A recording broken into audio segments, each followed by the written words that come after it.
In this lesson video, we will discuss how to create conditional formatting using formulas. You need to know that the topic for formula alone in Excel is very broad, so it would need a specific course to discuss it thoroughly. Here, we will only discuss the basics of using formulas for conditional formatting. The hope is that you will have a strong foundation to expand the knowledge yourself. Before we start, I need to inform you that the main cause of errors when creating conditional formatting with formulas is the problem of cell selection. This is what frustrates beginners the most. Remember that formulas are very sensitive to cell references. There are two rules that you must carefully follow when creating conditional formatting with formulas. First, don't select any cells except those that contain the data that you want to format. So, cells that contain header text, for example, should not be included in cell references. The second rule is to always position the active cell at the top of the cell selection. Why? This is because Excel will use the active cell as the main reference for making relative references. Always remember these two rules and always try to apply them. If you don't, chances are your conditional formatting will break. Let's try to apply these two rules to the following examples. Let's say that we want to highlight all cells in a total margin column in green for the values above $2,000. Yes, for this example, we can just use the standard rule greater than. But we will start using the formula with the simplest example. Then we will slowly move up to more complex examples. Since we want to format the total margin value, you might be thinking to click on this entire column I. But remember our first rule. Do not include cells whose contents are not data. To deselect this header cell, we can hold Ctrl, then click on the cell. Next, the second rule is to place the active cell at the top of the selection. We can see the active cell is already at the top. So, for the second rule, we already stick to it. Next, open the conditional formatting menu, then select New Rule here. Select the bottom rule category. Now, there are two things that we need to do. The first is to write the formula that will be used as the true condition. The second is to adjust the formatting. Only when the condition inside the formula here is met, then the format here will be applied. For now, let's first set the format. For example, we can set the fill color to this light green. Okay, now we focus on the formula. Remember, formulas always start with an equal symbol. So type equal. Then we want to check the value in cell I2. So just click on the cell. Excel will type the cell address for us here. Then type larger symbol. Then 2000. Now, notice that the I2 cell address is absolute. What we want is only the column code to be absolute. For the row code, we want it to be relative. To edit it, we can click on the cell code, then press F4 twice, until the $sign only exists in a column code. Once you are done, you can click OK. And this is the result. We just created our first conditional formatting using a formula. We can see the cells with over $2,000 in value are colored in green. Now we are going to try something more complex and can only be done with the help of formulas. Believe it or not, this is the most frequently asked conditional formatting technique by the Excel users. We will color the entire row based on the value of one of the cells in that row. Suppose we want to check all stock cells whose value is 5 or below. Then for each of these cells, we want the entire row to be colored with light yellow. To do this, we need to select all the cells that will be affected by the formatting. Basically, we have to select all the cells in this table. To do that, first, click on cell A2. Why click here? This is so that the active cell will be in the top cell. Then press Ctrl A.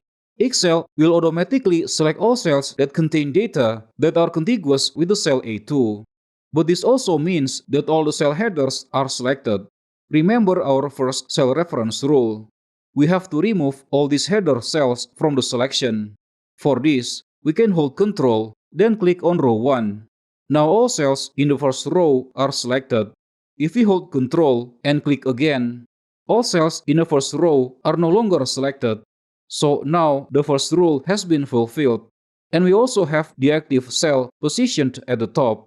Next, open the conditional formatting menu and click on the New Rule button. Select the formula category. In this formula field, type the equal symbol. Then click on cell D2. Press F4 twice until the dollar sign is only on the letter D. Then type the smaller symbol, then equal symbol, then 5.